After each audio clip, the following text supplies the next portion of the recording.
Hi guys, James at Rampant Lion Reviews again for you today with another beer review. For this one we are going to stick to Sweden and we're going to return to a brewery that I've been quite impressed with actually on past sittings. So for this review we are going to head up towards Stockholm once again, a little bit out to the west to Eskilstuna, and we're having a taste of another beer from Eskilstuna Ölkultur. So this particular beer is the Eskilstuna Quadrupel, the 2018 edition, and it comes in at 10% ABV. So really curious to see how this one turns out. This must be review number 4 or 5 that I've done from these guys. I've tried a Scotch ale from them quite recently, the number 12 for their 12th year anniversary, and that was really pretty good. I was very impressed with the authenticity of that beer as well. I've also had their Belgian blonde too, which was really nice, and I believe the first beer that I ever reviewed from these guys was a red ale, and that was also a good beer actually, but that was back in about 2015 or so that I reviewed this one. So I'm really curious to see how this one turns out. Hopefully it keeps up the authenticity of the Belgian blonde and the Scotch ales that I've had before. I think that's one of the things that this brewery is particularly noteworthy for, and this is a style that I really enjoy, and hopefully I can try a Doppelbock or something from these guys in the future as well. But very curious to see how this one turns out, and as always I hope you guys enjoy my take on this beer as well. So anyway, as is usual with my reviews then, I'll tell you a little bit about the brewery before we taste the beer. If you want to get straight to the tasting, just fast forward. All the usual links are in the description below. That's the brewery website, the link to my other reviews that I've done from Eskilstuna Ölkultur before. No doubt I'll review some more in the fairly near future. There's all the usual social media. If you want to see more beer reviews, do please consider subscribing to the channel. The whole channel has a geography based tagging system, so you can go into the homepage and search for beer based on country, city, state, county, prefecture, whatever it is you're interested in. Do check out the playlists of beers from different countries. There is one there for all the Swedish beers that I've reviewed for you. That's being added to whenever I get the opportunity, and as always please do get in touch and let me know some of the other beers and breweries that you guys would like to see me review. It's always great to hear from you guys that are watching the videos, and the support that you show the channel is hugely appreciated. So anyway, to tell you a little bit about Eskilstuna Ölkultur then, on to my brewery notes. So Eskilstuna Ölkultur was founded by the homebrewers Arto Ukkola, Kauko Lakkanen, Thomas Humbla, Bosse Gustafsson, and then Anders Olsson as well. But these guys apparently met at the Swedish Homebrewing Championships, and they wanted to give Eskilstuna a brewery once again. So together they managed to rent a building in the town centre and establish a beer bar, which was opened in Christmas of 2003. But once the bar began to do really well, they thought that they should begin to brew for themselves, and so in 2006 they officially founded Eskilstuna Ölkultur. In 2008 they moved to a larger premises because they outgrew their original brewery and bar, and they were helped by an army of volunteers to get this new premises up and running. But they received their brewing equipment from China in September of 2008, and they've continued to expand their brewing capacity and the range of different beers that they do ever since. In 2018 they brewed around 130,000 litres of beer, and for a long time it was Anders Olsson who was the main brewer, but they do now have another brewer, somebody new that's come in to do that, and Arto Ukkola is involved in the business side of things as well. But one of the great things about this brewery is that they try a whole host of different styles. The authenticity of these beers tends to be really pretty damn good as well in my experience, and the restaurant and bar thing that they have looks very nice too. They rented out one of these old very kind of Scandinavian looking stone buildings, and it's somewhere again that I hope that I can go and do a little out and about video for you at some point. Eskilstuna is supposed to be a very nice city actually, and you've got Västerås and other places up there that I hope I can visit at some point too. But a brewery, like I say, if you're interested in a brewery that will try lots of different styles, then Eskilstuna Ölkultur are one that you definitely want to check out, and I've been impressed with the authenticity of the beers that I've had from them so far. Another good brewery of course in Eskilstuna is Mullis Kvartabryggeri, if I'm remembering the name correctly. They're very good when it comes to stouts and things like that as well. But yeah, definitely a brewery you want to check out, and like I say, hopefully I can do a little out and about video at their place sometime soon, because it does look very nice, and if you want to see pictures of the place, I'd recommend you have a little look at the website. So yeah, that's all you really need to know about the brewery for just now. As I said, check out the brewery website. You can follow them on Facebook and Instagram. That'll keep you up to date with all the latest goings on, and of course the Rate Beer and Untappd pages are very good to see all the different beers and things that they've done, because they are quite a prolific brewery. So yeah, let's get on and have a taste of this beer then. So yeah, as you can see, The artwork on this one is quite similar to what you'll get from Eskilstuna normally. This little outline thing up here with the Eskilstuna Ölkultur, this is basically an outline of their building, which is really quite nice and quite old from the pictures. It tells you a little bit on the about the beer on the back. It says this beer, it's an unusual style. It was basically for the first quadruple that was brewed by a Dutch Trappist brewery. But we reckon that this beer goes well in the winter months, and it just says a little bit about the flavours and things like that after that, so we'll leave it at that, to be honest, because I want to do that kind of originally. But you can see plain bottle cap on this one, and I've actually told you a lie. I told you at the start it was 10%. This one is actually a 12% beer, so my apologies for that lie at the start of the video. But it says this beer is best before the 2nd of April 2029, so yeah, should be good. But without further ado then, let's get this guy out and we will get on with the tasting. So yeah, quadrupels, they can be different alcohol percentages, to be honest with you. I mean, some of them, I've seen some of them be about 10.5, 12% I think is a little bit high compared to some right enough. So this beer is a little bit high in alcohol content for a quadrupel, but I'm sure it'll be very authentic and very nice, because as I say, the authenticity of the beers that these guys do tends to be pretty damn good. And I'll tell you straight away, when you open this beer up and just let it settle, you can really get this lovely kind of phenolic quality out of it. It's got a very kind of medicinal note actually, which is interesting. So yeah, if I hold this beer up to the light, it's actually very, very clear, and this is one of the kind of unusual things actually, because normally a quadrupel has a little bit of haze to it, and they can be a range of things. They can be quite mahogany or chestnutty in terms of colour, but they can be ruby like this, but this one's definitely ruby. The unusual thing about this is just how clear it actually is. But there's one or two big bubbles sticking towards the side of the glass, a few little ones heading up towards the bottom of where the head would be in this one, and you could see that the head, when this beer came out, it did have a little sort of quarter finger of head, but that's faded away to just be a very kind of thin foamy layer. The head in terms of colour, I would say, is like a little bit fawny or something like that, but when a beer is 12% alcohol, it's not really going to retain its head all that well, to be honest with you. It tends to be the higher the alcohol, the less head retention you've got. But it looks really nice, not overly surprising for a quadrupel. Like I say, the quirky thing about this one is that it is completely clear, because normally these beers aren't. So yeah, let's have a little look at the aroma then and just see how we get on. Yeah, I mean, straight away, the thing you're going to notice about this beer is how prominent the fruits are. It's got a lot of like datey, kind of pruny kind of qualities to it. It's kind of like sultanas as well, to be honest with you. There's a little bit of an almost apricot-y, dried apricot-y note coming out of this beer too, which is kind of interesting. It's almost got a little bit of a kind of cakey quality too, but definitely some sort of figgy, raisiny notes in there as well. Dates, prunes, all of this kind of thing. A lot of dried red fruit coming out of this beer. Maybe a little bit of a black curranty, blackberry note with this one too, but the fruits, they smell distinctively sort of medicinal, almost a little bit kind of cough syrupy, phenolic, if you want to get into the kind of technical chemistry of this kind of thing. So yeah, but it smells really nice actually. Pardon me. In terms of the malty, yeasty side of things then, because of course Belgian beer, the main focus with Belgian beer is all on the way the malts and the yeast kind of interact. This one, it doesn't smell all that yeasty, to be honest, because normally with these beers you get a nice big kind of brown bready sort of thing out of that big doughy brown bready yeasty kind of thing. There is a little bit of that there underneath it, but it's not quite as big and thick as you would normally expect. And I mean, in fairness, when the beer is as clear as this, I think they would have filtered it, and I don't know if that's really normal. I don't think that's normal to do when it comes to quadrupels and things like that.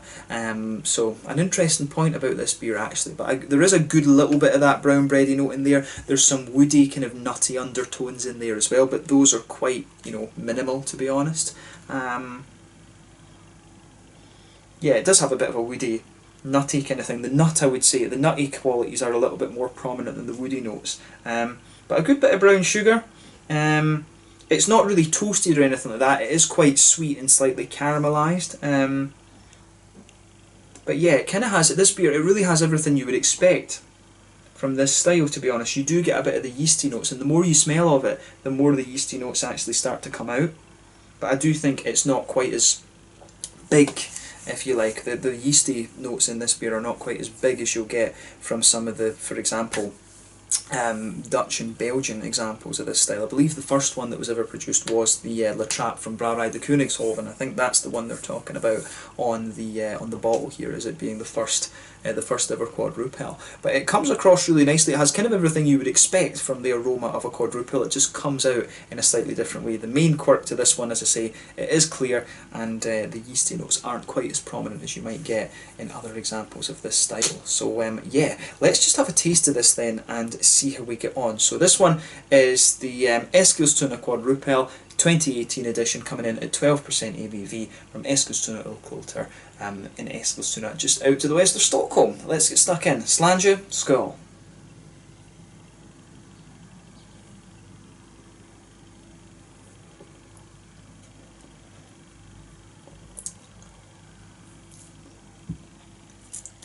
That's pretty nice, actually.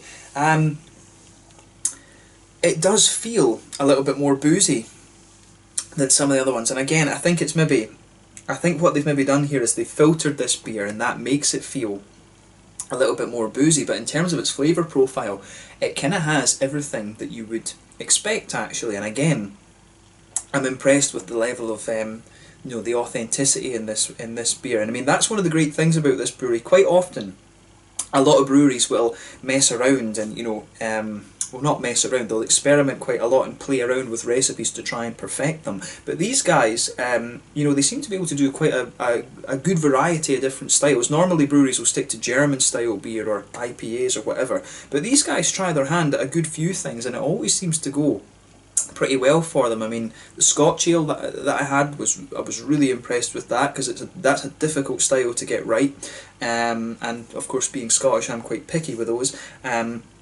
But with the Belgian blonde, they had it pretty solid, and again here, they've done it really quite well. So thumbs up to Eskilstuna Ölkultur. I need to keep an eye out and just see what these guys are releasing, because they try lots of different things. I think my next objective would be a Doppelbock from them. I'd love to try a German beer from these guys.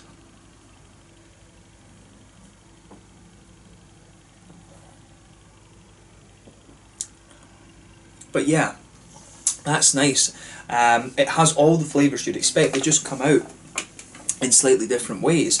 So for me, this beer, in terms of its sort of malty, yeasty kind of qualities, this is where it differs a little bit, because it is kind of light in that sense. It's got this beer, it really has the aftertaste that you'd expect from a quadruple, but it doesn't quite have the it's not that it doesn't have the mouthfeel, it doesn't have the feel in the centre of the palate that you would normally expect. But let's try and break it down a little bit then. So in the centre of your palate, you can really, you can feel a nice little bit of that kind of bready quality. That blankets the middle of your tongue, and it comes across as quite light and quite brown bready, but as I say, it really isn't as thick as you would normally expect from a quadrupel, and I suspect that's because the beer is filtered. And that, in turn, it gives the beer a little bit more of a kind of boozy quality. You really can feel the booze in this one, and at 12% it is a little bit higher than you would normally expect from a quadrupel. Not overly much, in fairness, but it is a little bit higher than you might normally expect. Usually quadrupels are like 11% from what I remember. Some of them I think can be 11.5, so 12 is on the high end for a quadrupel.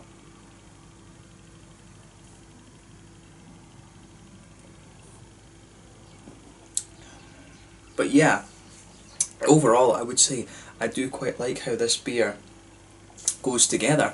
So yeah, light brown bready notes. In the middle of your palate you're getting a good bit of that kind of brown sugar, and I would say that the brown sugar comes across as being a little bit darker and more treacly and molassesy and things like that, to be honest with you. You can pick up, the further you go into the aftertaste, if you go to the front corners of your palate and move in a little bit, you will get a little bit of a woody note out of this one. And if you go to the centre of your palate and come forward, you will pick up a little bit of nuttiness, but those are quite, how would you say, they're quite sort of subtle compared to other quadrupels that I've come across before. The other thing that we need to remember with this beer actually is that when it's 2018, this is a beer that you could age quite a little bit actually. Normally you have to have these beers at least usually you age them at least 6 months before you actually taste them, and this one has been in the bottle for 6 months. It says best before the 2nd of the 4th 2029, so that means it's been bottled back in April, and of course we're in October now when I'm filming this review for you, so it has been in the bottle 6 months. So you might want to buy 1 or 2 of these and just sit with them for a little bit. As it stands, it is pretty good, but I don't think, in fairness, the thickness, the kind of yeasty qualities of the beer would come out more if you did age this. Usually they will smoothen out a little bit, and the brown sugars and stuff will come out, the hops drop and things like that, but I don't think that's going to change too much. I think the yeasty, the thing with this beer is it's just not quite as yeasty and thick in the middle of the palate as some of the other quadrupels that you're going to come across.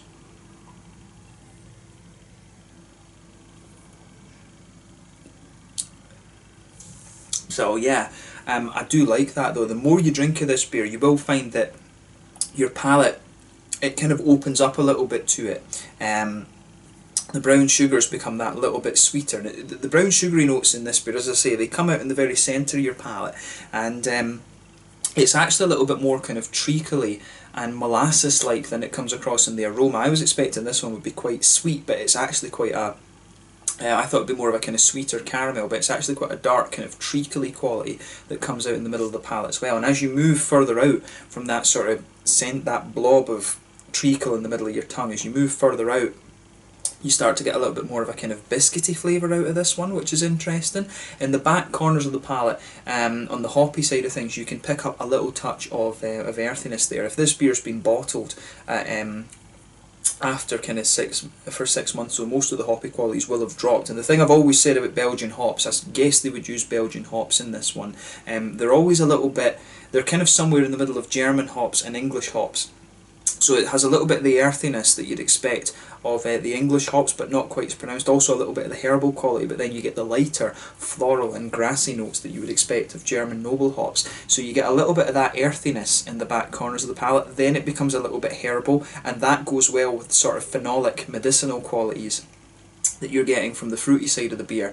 And then at the front corners of the palate, there's a little bit of the floral note there, and round the very front curve of the tongue, it's that little bit lighter and sort of grassy as well, which is quite nice. But behind the front curve of the palate, that's where you get that little oily bubble, where those juicy, fruity esters start to push their way out of the beer.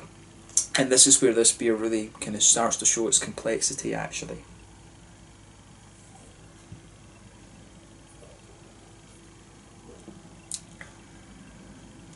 But yeah, the fruity side of this beer is really quite nice actually. So for me, if you go towards the back of that oily bubble, it's quite, that's when you start to get these almost kind of cakey flavours. It really reminds me of like some of these alcoholic brandy cakes or something like that, or a Christmas pudding. It's quite like that. There is a cakey quality to this beer, and you'll start to get some of the woody, nutty undertones pushing their way out of the beer there too. But as you come further forward from that, you'll get the kind of phenolic medicinal kind of qualities in there, the datey, pruny type flavours. But then as you move further forward, it starts to evolve to be more kind of juicy and figgy.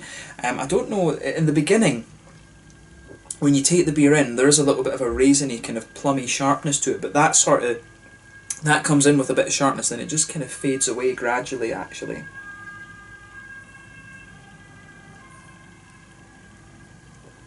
Yeah, it just fades away gradually the further you go into the aftertaste with the beer. But then you're getting a little bit of a blackberry, blackcurranty note coming out of this beer too, which is really quite nice actually. I like how the fruity side of this beer goes together. So in the beginning it starts off sharp and raisiny and plummy, and you've got some of the cakey notes in this one. There's a little bit of a kind of datey, pruny note in there as well, and as you come further forward, more figgy and raisiny, and then blackcurrant and blackberry-ish the further you go into the aftertaste. So yeah, it's an interesting beer, this one. As I say, I think the thing, if I compare this to the other ones that I've had from Eskilstuna Ölkultur, I don't find this one quite as authentic as the Scotch Ale was or the Belgian Blonde. And I think that with this one is that they've filtered it, and I don't think the Belgians really filter their beers. I think if they didn't filter this one, they would really be on to a winner here. But that's not to say it's a bad beer.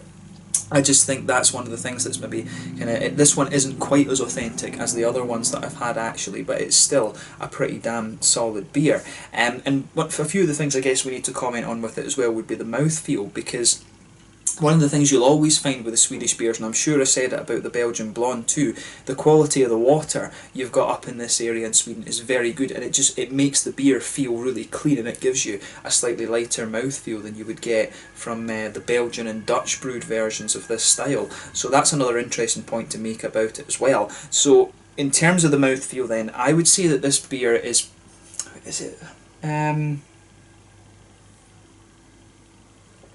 Yeah, I think I would say that this one's full-bodied. It's at the bottom end of full-bodied though, and for this style, it does feel a little bit lighter.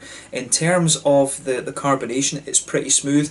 It's not the most oily quadruple that you're going to come across, and again I think that's due to the Swedish water. I've said the same about Scottish beers, Icelandic beers, Norwegian beers. These kind of things, when you've got countries that are very mountainous, the quality of the water tends to be really pretty good actually. So this beer has that really kind of nice sort of clean feel to it, so it does feel a little bit lighter than some of the other quadruples that you're going to come across. It's got a bit of wetness to it, it's not quite got the same oiliness that you might expect of this style. In terms of the hoppy bitterness, I think you're only talking about 20 IBUs with this beer. There is a little bit of that dryness around the edge of the palate. On the malty side of things, it really is, it's quite smooth and quite sweet, but not as sweet as you're going to get from this style from the Belgian or the Dutch brewed versions, I think. But the fruity side of this beer is where it really shines actually. It's got a really lovely level of complexity to the fruits, to be honest with you, and the way that it has those kind of cakey flavours in it is very nice too. So I mean, overall it's a nice beer, this one. I don't know how it would turn out if you aged this. I think the main thing is that it's filtered. Just going by the clarity in there, it is filtered, and I think that's the thing that's taken the authenticity of this beer down just a little bit compared to some of the other ones that I've had. But I mean, overall it's another very, very solid beer from Eskilstuna Ölkultur, and I would hope that I'm not familiar with the brewing process of a quadruple. I've never actually tried to homebrew one of these beers.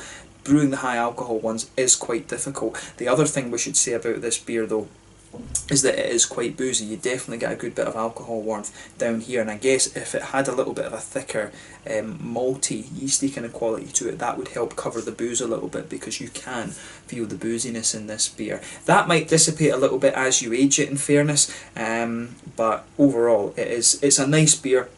But it's not the most authentic one that I've had from Eskilstuna. I think the Belgian Blonde and the Scotch Ale that I had from these guys before were a little bit closer to the styles. But that's to say, it has everything you'd expect in terms of flavour, but it's just not quite as thick in the malty, yeasty kind of things. But it's still a very good beer, and I think this is a really, really solid effort at the style. So I think for the 2019 one, I would just say to them, don't filter it, just leave it as it is. But yeah, another cool beer to try from Eskilstuna Ölkultur, and I've enjoyed trying this one. It's cool to try. I think this is actually the first Swedish brewed quadruple that I've had as well, now that I think about it. So cool that it's come from a brewery like this that I quite enjoy, and hopefully I can get up there to Eskilstuna and have a little look at their bar and things like that. That would be a cool out and about video to do for you. I need to film more of these in Sweden actually, but let's leave it at that. This one is the Eskilstuna Quadrupel 2018 edition from Eskilstuna Ölkultur in Eskilstuna here in Sweden. So let's leave it at that. Once again, thank you for watching my beer reviews. Until the next time, please like, subscribe, share, all the usual YouTube stuff. Let me know your own thoughts on this beer in the comment section below. Let me know what your favourite beers are from Eskilstuna Ölkultur as well.